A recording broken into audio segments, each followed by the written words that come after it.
창세기 17장 9절에서 14절까지 말씀입니다. 창세기 17장 9절에서 14절까지 말씀, 구약 성경으로는 20쪽의 말씀입니다. 제가 창세기 17장 9절에서 14절까지 말씀을 봉독해 올립니다. 하나님이 또 아브라함에게 이르시되 그런즉 너는 내 언약을 지키고 내 후손도 대대로 지키라. 너희 중 남자는 다 할례를 받으라. 이것이 나와 너희와 너희 후손 사이에 지킬 내 언약이니라. 너희는 포피를 베어라. 이것이 나와 너희 사이의 언약의 표징이니라. 너희의 대대로 모든 남자는 집에서 난 자나 또는 너희의 자손이 아니라 이방 사람에게서 돈으로 산 자를 막론하고 난 지 8일 만에 할례를 받을 것이라. 너희 집에서 난 자든지 너희 돈으로 산 자든지 할례를 받아야 하리니 이에 내 언약이 너희 살에 있어 영원한 언약이 되려니와 할례를 받지 아니한 남자 곧 그 포피를 베지 아니한 자는 백성 중에서 끊어지리니 그가 내 언약을 배반하였음이니라. 아멘. 오늘 이 말씀 가지고 몸에 새긴 아픔이라는 제목으로 함께 말씀을 나누도록 하겠습니다. 우리가 할례라고 하는 이야기를 많이 듣죠. 근데 이 할례는 성경에만 딱 나오는 그런 것이 아닙니다. 이미 이 팔레스타인을 중심으로 하는 이 고대 세계에서 이미 할례라고 하는 것이 이미 있었어요. 이미 있었는데 이것을 하나님께서 취하셔서 오늘 언약의 징표로, 언약의 표징으로 사용한 것입니다. 어떤 분들은 이야기합니다. 이미 고대 세계에 있었던 것, 그것을 하나님이 이렇게 할례를 이야기하는 것은 이거는 이제 모세가 쓴 것이니까 모세가 애굽의 교육을 받았고 그리고 애굽의 문명도 다 알고 있었기 때문에 고등 교육을 받은 모세가 보니까 할례라는 것이 있었고 그런 고대 문명 속에 문화 속에 있었던 것을 이 모세가 하나님과의 관계 속에서 가져온 것이 아니냐. 이것은 모세의 창작품이다. 하나님이 말씀이 아니다. 이렇게 이야기하는 경우도 있습니다. 그런데 우리가 성경에 보면 이미 세상에 있다라고 해서 세상에 있는 것을 하나님이 그것을 사용하신다고 해서 이것은 하나님의 것이 아니다. 이렇게 말하기는 정말 어렵습니다. 우리가 예수님께서 성찬을 베푸실 때만 해도 이미 포도주와 빵으로, 이 포도주와 빵은 이 당시 이스라엘 사람들이 항상 즐겨 먹는 그런 식사였어요. 그러니까 어떻게 보면 우리가 이 포도주와 빵이라고 하는 이런 부분 속에서 늘 먹던 것을 가지고 성찬을 베푸신다고 해서 그 성찬의 의미가 퇴색되는 것은 아니죠.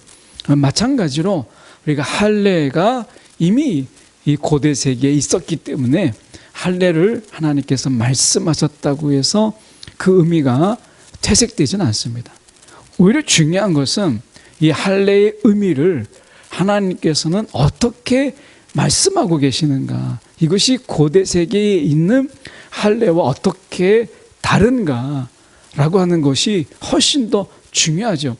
사실 우리가 이 신앙, 기도라고 하는 것, 예배라고 하는 것, 또 우리가 교회라고 하는 것은요 이미 세상에도 있습니다. 우리만 기도하는 게 아닙니다. 불교에서도 기도가 있다고 우리가 알고 있잖아요. 기도가 있어요. 거기에도 예배라는 말은 안 하지만 사실은 예배라는 그런 형식은 거기에도 있어요.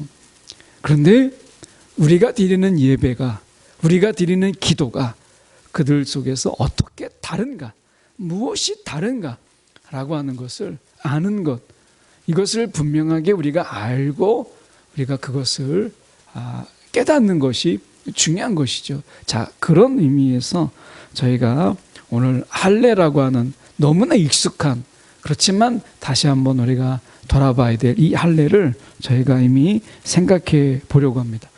이 할례라는 이 말은 멸하다 또는 잘라내다 라는 의미가 있습니다. 그래서 내 몸의 일부를 베어내는 거예요. 잘라내는 겁니다. 그러니까 얼마나 고통이 있겠어요. 그래서 11절에 보면 너희는 그 포피를 베어라. 포피를 베어라 라고 하는 거잖아요. 그러니까 이거는 굉장히 고통이 따르고 아픔이 따르는 이런 것이거든요. 왜 하나님께서 이 아픔을 통해서 지금 할례를 하게 하셨는가라고 하는 부분을 저희가 좀 봐야 되겠죠. 이 아픔 때문에 그래요. 이 할례를 행하게 하는 것은 사실 몸의 여러 부위 속에서 아프지 않는 부분도 우리가 있을 수 있는데 가장 민감하고 가장 아픈 부위를 잘라서 베어라 이렇게 말씀하고 있다라고 하는 것입니다. 그러니까 할례는 고통이 따르고 아픔이 따른다라고 하는 거예요. 그래서 성경에도 보면 우리가 신명기 30장 6절에 보면 이렇게 말씀합니다. 내 하나님 여호와께서 내 마음과 내 자손의 마음의 할례를 베푸사. 마음의 할례.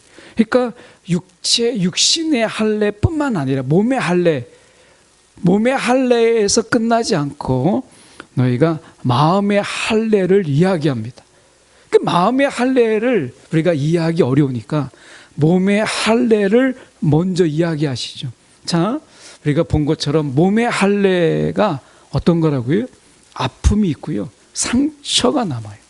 거기에 상처가 있어요.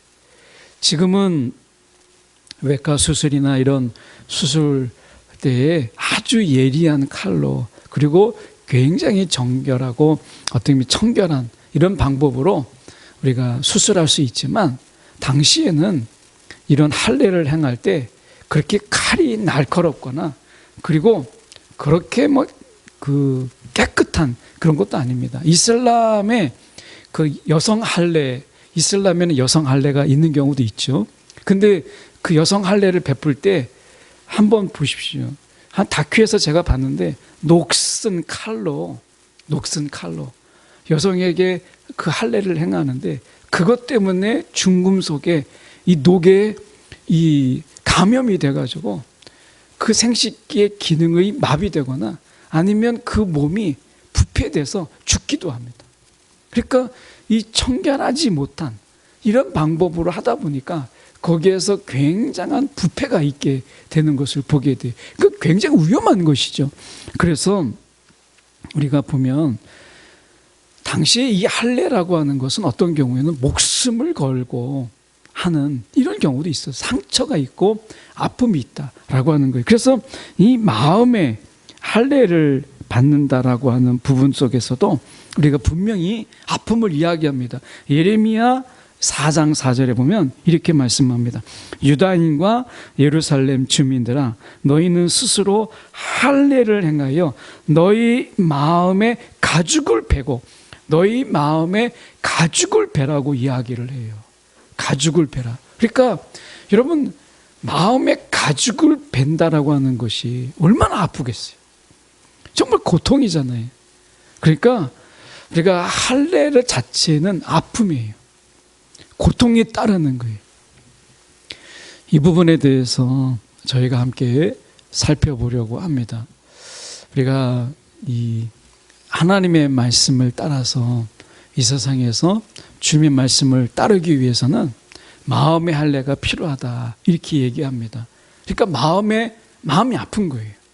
이 세상에서 정말 하나님의 뜻대로 하나님 말씀대로 살아가려고 하면 그 순간 마음이 아픈 일들이 생기기 시작해요. 예. 여러분 신앙생활을 해보시면 우리가 알게 되잖아요. 신앙생활 하다 보면 우리가 친한 어떤 사람들과 때로는 등지기도 하고요. 어떤 경우에는 하나님을 따르다 보니까 세상에서 조롱도 당하고 때로는 손가락질을 당하기도 하고요. 또 금전적인 손해를 보기도 해요. 근데 금전적인 손해는 그렇게 큰 게 아니더라 할지라도 마음이 아픈 일들이 생기게 되죠. 우리 속에서. 그래서 정말 하나님 말씀대로 용서한다는 거. 하나님 말씀대로 우리가 그 용서를 넘어서 우리가 우리를 대적하는 자들을, 우리의 원수를 어떻게 축복하라고 하잖아요. 여러분, 이게 가능합니까? 아니, 나를 정말 미워하고 나에 대해서 조롱하기도 하고, 우리가 영화 속에서 보면 거기에서 항상 선한 사람만 나오는 게 아니라 주인공을 괴롭히는 악인들이 나오죠. 그 악인들을 우리가 드라마상으로 보기만 해도 야, 저 사람은 어떻게 좀 어떻게 확 죽을 수 없나? 막 이런 생각을 가지게 되잖아요. 여러분, 연쇄 살인 이런 것을 보세요. 수많은 사람을 죽인 그 사람은 정작 자기가 죽지 않고 법대로 한다는 것 때문에 그 사람을 나라에서 세금을 걷어서 밥을 먹이고 잠을 재우고, 또 어떻게 보면 죄수의 복지라는 것 때문에 겨울은 따뜻하고 여름엔 시원하게 한다고 한다면, 정말 그 사람에 의해서 가족을 잃고 사랑하는 딸을 잃고, 그리고 사랑하는 어떻게 보면 가족의 한 사람을 잃었다고 생각을 해보십시오. 그러면 정말 눈 돌아가는 일 아니겠어요? 그런 사람을 용서를 넘어서 축복한다? 그러면 마음이, 심장이 찢어지는, 마음이 정말 찢어지는 고통이 우리 가운데 있잖아요. 정말 마음이 찢어지는 고통. 이런 고통이 있는 거예요. 근데 이게 마음의 할례거든요. 마음의 할례를 너희가 스스로 행하여 너희 마음의 가죽을 베라 라고 하는 거예요. 세상에서 그냥 무덤덤하게 묻어가는, 그래서 우리는 어떻게 해요? 우리가 원수를 사랑하라 라고 했을 때 그 원수를, 이 사랑하라는 말 속에는 원수를 용서하고 그를 위한 축복을 이야기하거든요. 우리가 원래 예수님과 우리 관계가 그런 관계잖아요. 우리는 예수님의 원수된 자들이에요. 그래서 예수님을 가장 그 앞에서 십자가에 못 박으라고 외치는 그런 자들이었죠. 그런데 주님께서 우리를 용서하셨을 뿐만 아니라 우리를 축복하셨어요. 우리 가운데 복을 주셨어요. 더군다나 우리를, 이 독생자 예수 그리스도를 십자가에 못 박게 한 우리가 하나님께서는 용서하시고, 그리고 예수 그리스도 안에서 양자 삼으셨다는 거예요. 양자. 이게 하나님이 보이신 마음의 할례의 모습이에요. 예수 그리스도를 죽게 하는, 어쩌면 가장 사랑하시는, 가장 아끼시는 독생자 예수 그리스도를 죽게 했어요. 철천지 왼수죠. 이런 왼수가 어디 있어요? 하나님의 말씀을 거역한, 어떻게 보면 하나님께 반항하고 교만함으로 인해서 하나님과 대적하게 된 사단보다 예수 그리스도를 죽게 한 우리가 더 믿고 더 잔인하지 않아요? 그런데 사단을 용서하지 않으셨지만 우리는 용서하셨어요. 사단은 하나님을 용서하지 아니하고 사단은 심판하셨어요. 교만함으로 인해서 하나님을 대적한 사단은 용서하지 않으셨어요. 근데 하나님은 예수 그리스도를 죽게 한 우리를 하나님은 용서하시고 축복하셨는데, 그 축복으로 인해서 우리가 어떻게 됐느냐? 예수 안에서 하나님의 자녀가 되었어요. 제가 아들이 되고 여러분은 딸이 되었어요. 이 엄청난 일이잖아요. 이거는 하나님의 마음의 할례를 보여주는 거예요. 이 마음을 찢어지는 고통을 끌어안고 한 거예요. 이것을 우리가 대표적으로 보여준 게 이거 손양원 목사님이잖아요. 정말 이 땅에서 눈으로 볼 수 있고 역사적 사실로 볼 수 있는 그 사랑. 자기 아들을 둘이나 죽인 공산당 한 청년을 양자로 삼고 그를 용서할 뿐만 아니라 양자로 삼았어요. 정말 하나님의 마음이 아니고서는 어떻게 그럴 수가 있겠어요? 이거는 마음이 찢어지는 고통이잖아요. 아마 처음이 쉽지 않았을 거예요. 매일 그 얼굴을 볼 때마다 아들을 죽인 그 순간들이 생각나고 아들을 죽인 자라고 하는 그 피 끓는 막 피가 거꾸로 쏟을 것 같은 이런 마음이 들지 않겠어요? 이게 마음의 할례라고 하는 거예요. 마음의 할례. 거기에 아픔이 있고 상처가 있어요. 상처가. 그래서 언약대로 살아간다라고 하는 것. 그래서 이 할례라고 하는 것은 무엇이냐면 너희가 세상을 살아가는데 분명히 이 언약대로 살아가는 것, 언약의 백성으로 살아가는 것, 그 속에는 분명히 이 몸에 아픔이 있고 고통이 있고 상처가 있는 것처럼 이 몸의 한 부분을 베어내야 되는 것처럼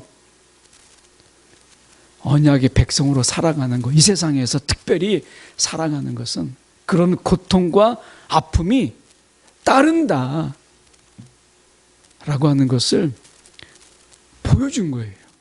그게 할례예요. 할례. 지금에 와서는 그게 세례죠. 여러분, 세례를 받은 우리는 이 세상에서 하나님의 백성으로, 하나님의 자녀로 살아가는데 여러분, 더 진한, 더 고통이 큰 마음의 할례에 그 고통을 끌어안고 살아가는 거예요. 살아가는 거. 이 부분에서 우리가 생각해 볼 때, 자, 10절에 보십시오. 10절에 보면 이렇게 되어 있습니다. 너희 중 남자는 다 할례를 받으라. 너희 중 남자는 다 할례를 받으라. 이때 당시에 이 고대의 문명에서 보면 남자가 여자에 의해서 쫓겨남을 당하고 그리고 집 밖으로 쫓겨나는 일들은 거의 없어요. 가정의 파괴와 가정의 무너짐이 어디서 일어나느냐? 다 남자에 의해서 일어났어요.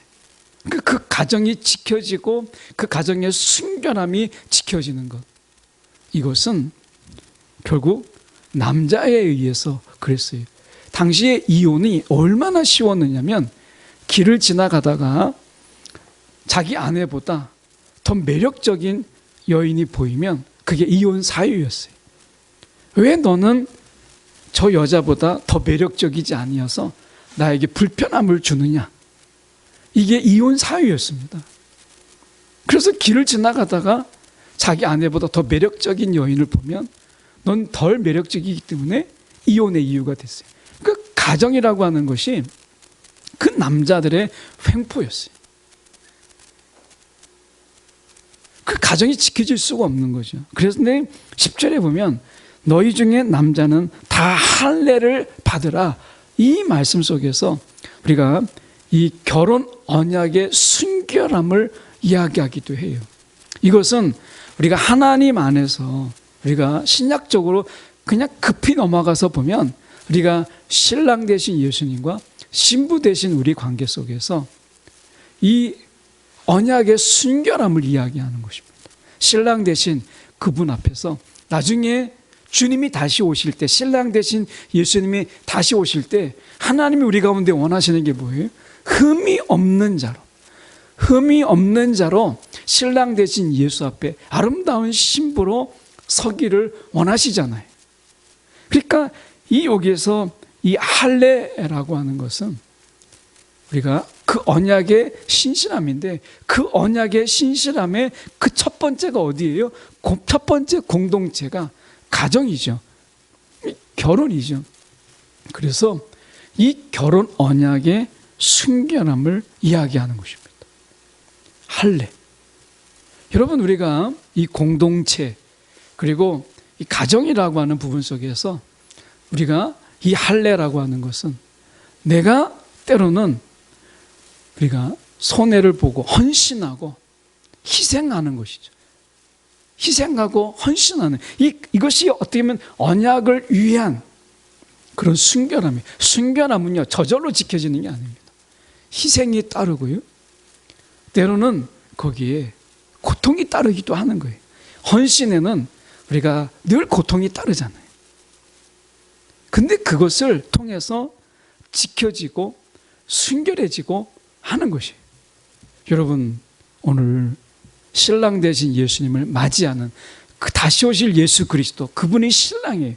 우리가 신랑을 맞이하는 신부로서 여러분, 마음의 치장, 몸의 치장뿐만 아니라 마음의 치장 속에서 마음의 더러운 부분들, 때로는 씻어서 씻겨지는 부분도 있지만 씻겨지지 않는 부분들은요 베어내야 되는 거예요. 여러분, 우리가 뭔가를 우리가 닦아보면 알잖아요. 어떤 것은요 이게 잘 지워져요. 근데 어떤 것은 지워지지 않습니다. 제가 만년필을 쓰는 걸 이렇게 좋아하는데, 잉크를 이렇게 주입하다가 잉크가 이제 주입되었는데 만년필 촉이 말라가지고 이제 그 방법은 이제 물에 담그거나 살짝 촉을, 아니면 잉크를 조금 좀 짜내는 거예요. 근데 그걸 실수하다가 제 노트에다가 이제 책을 읽거나 아니면은 이제 뭔가를 메모하는 노트가 있는데 거기에 잉크가 떨어진 거예요. 그 지우개로 지워지겠습니까? 안 지워지잖아요. 안 지워지는 거예요. 우리 안에 지울 수 없는 것들이 있어요. 그것은 도려내야 돼요. 할례는 그런 거예요. 우리가 마음을 씻어요. 때로는 마음을 깨끗하게, 정결하게, 깨끗하게 할 수 있죠. 근데 우리 마음 속에 지워지지 않는 것, 이미 물들어 버린 것, 새 속에 물들어 버리고 세상에 물들어 버리고 세상의 가치에 물들어 버린 것은 어떻게 해요? 그것은 잘라내야죠. 도려내야 되죠. 이게 할례입니다. 그래서 그들에게 이 포피를 베어내는 것, 너희가 언약의 백성으로 살아가는데 우상에 물들고 어떻게 보면 고대 문명 속에서 그 우상의 문명, 성적 타락에, 성적 문란에 물들어 있을 때 아무리 씻어도 씻겨지지 않는 것을 잘라낼 마음으로, 내가 살을 도려내는 그 심정으로 내가 그렇게 물들어 버린 것을 잘라내겠습니다. 그런 고통이 있을 때 내가 잘라내겠습니다. 이게 할례거든요. 우리가 2022년을 이렇게 이제 보내는 가운데 이제 수요 예배인데요. 2022년 동안 이렇게 보내면서 어떠십니까? 여전히 우리가 회개하고 하나님 앞에, 그 보혈 앞에 나의 모든 것을 다 쏟아놓고 십자가에서 어떤 것은 정말 사함도 받고 정말 깨끗해졌는데 아무리 씻어도 씻겨지지 않는 것, 그것은요 잘라내야 돼요. 그래서 말씀 속에서 우리가 예수님께서 과격한 비유지만 우리가 죄를 지었을 때 우리의 팔이 계속해서 죄를 지어요. 그러면 팔이 없이 우리가 구원을 받는 것이 훨씬 나은 거잖아요. 그런 마음의 할례라고 하는 거예요. 그냥 표현하기 좋아서 그냥 할례가 있는 게 아니라 13절로 가서 볼까요? 13절에 보면 이렇게 말씀합니다. 너희 집에서 난 자든지 너희 돈으로 산 자든지 할례를 받아야 하리니 이에 내 언약이 어디에? 너희 살에 있다. 너희 살에 있다는 거예요. 그 상처, 찢김, 잘라냄, 베어냄, 그 속에 내 언약이 있다. 이 뭐예요? 언약으로 살아가는 것은 아픔이 있고 고통이 있다라고 하는 것을 말씀하는 거죠. 여러분, 우리가 가정을 하나 지켰는데도 여러분 때로는 눈물도 있고 아픔도 있고 고통도 있잖아요. 그것처럼 우리가 하나님과의 우리의 관계, 아버지와 자녀인 우리의 관계 속에서 우리가 그분을 따른다라고 하는 거, 이 세상에서 분명히 아픔이 있다고 이야기해요. 여러분, 우리가 신앙이라고 하는 것은 늘 좋은 일, 늘 어떻게 보면 기쁜 일, 이것만 있는 게 아닙니다. 너희가 남은 고난에 참여하는 자가 되라. 우리 가운데 분명히 고난이 있다고 이야기하잖아요. 예수님께서 말씀하셨어요. 자기 십자가를 지고 나를 따르라고 말씀하셨어요. 여러분, 우리가 구원은 하나님이 우리 가운데 주시는 정말 한없는 은혜지만, 우리가 정말 구원은요, 세 가지거든요. 우리 가운데 회개가 있고, 회개가. 여러분, 우리가 구원 속에는 회개가 있어요. 그리고 그 속에 믿음이 있어요. 그리고 그 믿음의 행함이 순종이 있는 거예요. 그래서 구원이라고 하는 그 속에서는 정말 우리가 돌이키는 회개가 있고, 이런 믿음이 있습니다. 거기에 순종이 따라야 돼요. 그냥 내가 믿습니다 해서 구원이 있는 게 아니라, 우리가 사도 바울이 이야기하잖아요. 구원을 힘써 이루라. 구원을 힘써 이루라. 순종이 있어야죠. 여러분, 구원의 믿음의 행함, 믿음은 우리를 반드시 행하게 하고 움직이게 하잖아요. 이 구원의 행함이 우리 가운데 뒤따르는 거예요. 그래서 여러분, 우리 가운데 분명히 주님을, 우리가 주님의 자녀로 살아가는 데 있어서는 마음의 할례, 마음이 아플 때가 있다는 거예요. 마음이 괴로울 때가 있다는 거예요. 세상 속에서 우리가 살아가더라도 그렇지 않아요? 벌써 우리가 세상을 살아가는데 하나님의 뜻대로 살아가기 위해서 마음에 고민이 있고, 우리가 애통이 있다고 해야죠. 애통하는 자는 복이 있다. 아니, 복을 받는데 왜 애통이 있어요? 이 애통이라고 하는 게 우리가 보면 우리가 한데 그 간에 막 상처를 내는 이 고통 같은 거잖아요. 애통이 우리 가운데 있다는, 얼마나 아프면 애통하는 자가 복이 있다고 이야기하죠. 그래서 여러분, 우리가 말씀 속에서 다시 가서 보면 우리가 할례를 말씀하세요.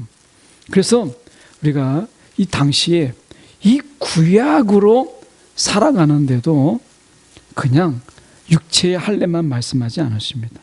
사도행전 7장 51절의 말씀에 보면 목이 곧고 마음과 귀에 할례를 받지 못한 사람들아, 이렇게 돼 있어요. 너희가 항상 성령을 거스르는도다. 자, 지금 사도행전은요, 이 마음의 할례뿐만 아니라 귀의 할례를 받으라고 이야기를 해요. 이 귀에 할례를 받지 못한 사람들아, 항상 성령을 거스르는도다, 이렇게 이야기하잖아요. 여러분, 귀에 할례를 받아야 돼요. 그분의 음성을 듣고, 성령의 책망을 듣고, 성령의 세미한 음성을 듣는 귀의 할례가 있어야 된다라고 이야기하잖아요. 들음. 그래서 세상에 내가 듣기 좋은 것, 세상에서 막 요란한 소리, 그러니까 귀에 빼앗겼던 우리의 귀를 이제 그 세미한 음성, 성령의 그 음성에 우리가 귀를 기울이는 귀의 할례가 필요하다는 것이죠. 이제 연말 되면 아마 우리 주변 속에서 막 굉장히 요란하고, 지금 우리가 벌써 이제 성탄이 이제 얼마 안 남았는데 분위기가 이제 그러니까 캐롤도 길 가다 보면 잘 들리지도 않는 것 같고, 옛날처럼 막 요란하게 이런 건 없는 것 같지만, 어쨌든 우리가 연말에 예수님보다는 막 산타 이런 다른 것들에 굉장히 요란한 것들이 정말 많잖아요. 그럴 때 1년을 돌아보면서 우리가 어떻게 이 한 해를 마무리할까 속에서, 말씀 속에서 우리가 귀의 할례, 내가 정말 어디에 귀를 기울여야 되는가라는 부분 속에서 저와 여러분 속에서 귀의 할례가 있는 그런 한 해의 마무리가 되면 참 좋겠다, 그런 마음으로 이 말씀을 준비해요. 여러분, 우리가 들음이 참 중요하거든요. 믿음은 들음에서 나잖아요. 우리가 무엇을 듣느냐, 계속해서, 거짓말도요, 계속해서 들으면 그게 진짜가 돼요. 그래서 귀의 할례가 이 한 해를 마무리하는 데 있어야 되지 않을까, 우리 속에서 그래서 들음, 정말 주님의 말씀을 다시 듣고 무엇보다도 성령의 그 세미한 음성, 성령의 음성에 우리가 귀를 기울이는 귀에 할례가 있는 그런 연말이 되면 얼마나 좋을까 이런 생각을 해봅니다. 로마서 말씀에 하나 보고 마치려고 하는데요. 로마서 2장 28절과 29절에 보면 이렇게 말씀합니다. 무릇 표면적 유대인이 유대인이 아니요 표면적 육신의 할례가 할례가 아니니라. 오직 이면적 유대인이 유대인이며 할례는 마음에 알지니 영에 있고 율법 조문에 있지 아니한 것이라. 이렇게 얘기합니다. 우리가 성령이죠. 우리가 이 마음의 할례, 이것은 성령이 있다는 거예요. 성령이 그 책망의 음성. 여러분, 그게 얼마나 마음이 아픈 성령의 책망. 오늘 우리가 이 마음의 할례, 이것은 성령이 있다는 거예요. 여러분, 오늘도 성령에 우리 속에서 책망하시는 것, 죄에 대해서 책망하는 것, 깨닫게 하시는 것 속에 우리가 그 죄를 끌어안고 회개하는 것, 마음의 할례죠. 오늘도 우리 가운데 성령의 위로가 있고 책망 속에서 다시 한번 우리의 마음이 성령께, 우리의 귀가 성령의 음성에 귀를 기울이는 이 남은 2022년의 남은 기간들이 되면 참 좋겠다. 그동안 우리가 우리의 귀와 우리의 눈을 빼앗았던 많은 매스미디어나 아니면 SNS라든지 너무 많잖아요. 사실 우리가 성경을 볼 시간이 없어도 사실 유튜브 볼 시간은 있는 이런 시간들을 보냈잖아요. 근데 우리가 이제 한 해를 마무리하는 그런 부분 속에서 이 시간만이라도, 남은 시간만이라도 우리가 조금 우리가 하나님의 성령께 우리의 마음을 좀 기울이고 그분의 음성에 좀 기울이는 그런 한 해의 마무리가 되었으면 좋겠다. 이런 마음으로 이 말씀 함께 나눕니다. 기도하겠습니다.